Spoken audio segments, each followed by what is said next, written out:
Adolescence. It's a time of rapid transformation, but not just emotionally. Many young people experience dramatic growth spurts during this period, putting them at risk for a common medical condition, adolescent idiopathic scoliosis.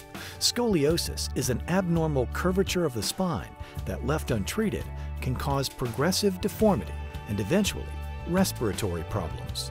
Scoliosis is a very common disorder. If you take people who have a curve in their back, it's about 1 out of 7, 1 out of 8 people will have some form of a curve. We don't typically call it scoliosis from a definition standpoint until it gets to 10 degrees.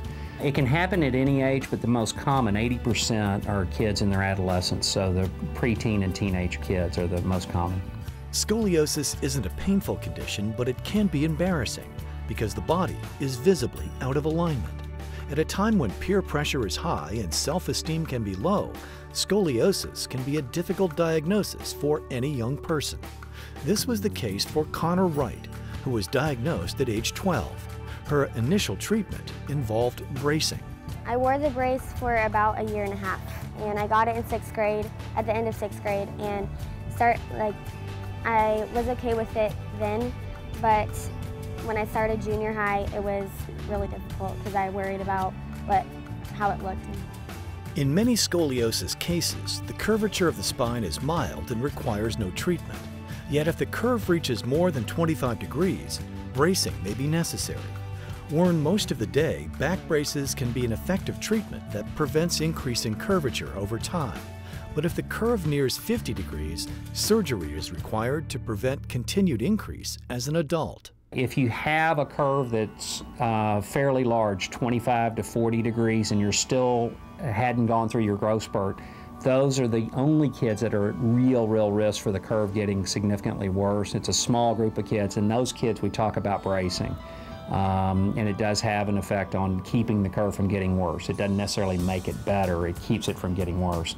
But the only thing that will really change the curve and make it better and keep it from getting worse is surgery. That's done in today's world with multiple different what we call anchors or ways of hooking into the spine itself.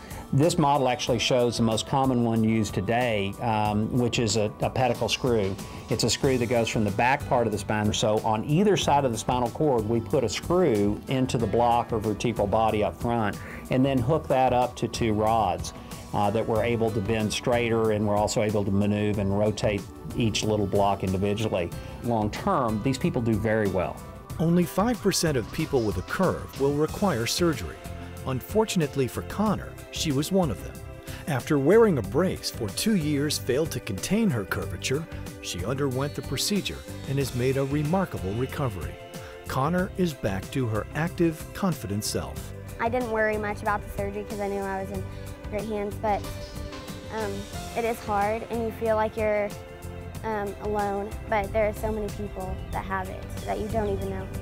Physically with the surgery, I feel a lot more free, not restrained with the brace, and definitely more confident in everything that I do, and I feel like I can give other kids advice on the brace and surgery. Surgery has definitely been positive on my life. Central Texas Pediatric Orthopedics specializes in treating children with orthopedic disorders. These professionals know that for growing children, orthopedic health is a top priority and is crucial to a high-quality active life. Founded in 1990 by Dr. Jay Shapiro, Central Texas Pediatric Orthopedics employs a superior team of fellowship-trained pediatric orthopedic surgeons, physical therapists, and mid-level providers who deliver expert care in the most cost-effective manner. Our mission here is to make sure that we can take care of any child that really needs to see our kind of subspecialized care, the pediatric orthopedic care, or pediatric bone and joint care. And so that is not only the mission of our practice, Central Texas Pediatric Orthopedics, but also the mission of Dell Children's Medical Center of Central Texas and the Children's Bone, Joint, and Spine Center at Dell.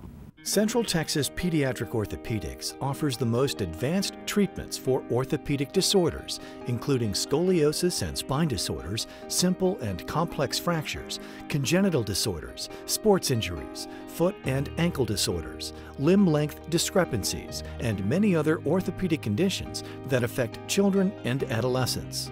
Physicians at CTPO work closely with parents to educate them about their children's condition and develop a conservative treatment plan that will serve patients now and in the future.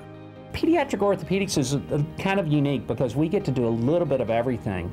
A lot of pediatric subspecialists are very, very limited, and they end up doing very complicated things, but not much in the way of common things. We take care of everything from simple fractures, kids falling out of a tree and breaking their arm, all the way to the child who's born with multiple congenital abnormalities.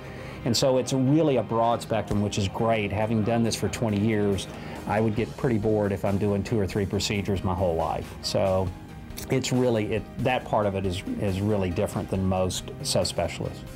For patients, the compassion and expertise of this staff is evident. Dr. Shapiro is very understanding and very encouraging, and I would definitely recommend them because, like I said, they're encouraging and they're like family, and they're proud of you whenever you are getting back into stuff. Your child deserves the most advanced orthopedic care. Contact the caring professionals at Central Texas Pediatric Orthopedics. Visit us online at ctpomd.com.